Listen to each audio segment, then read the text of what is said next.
Well, there's another Pam print. I'm going to take this up from the board build surface right here.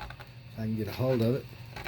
This is called the skirt.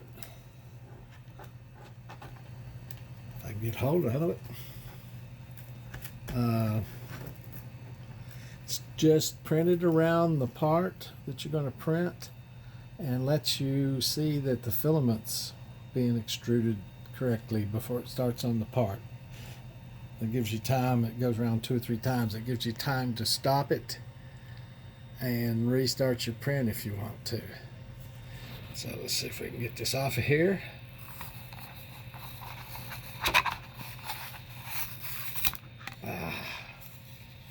There we go. That looks pretty good. I just do like the texture that new build surface gives the back of a print. There's a Disney coaster for Pam. She doesn't want all 4 of them. She just wants one of them. But you can print out the holder for 4 of them.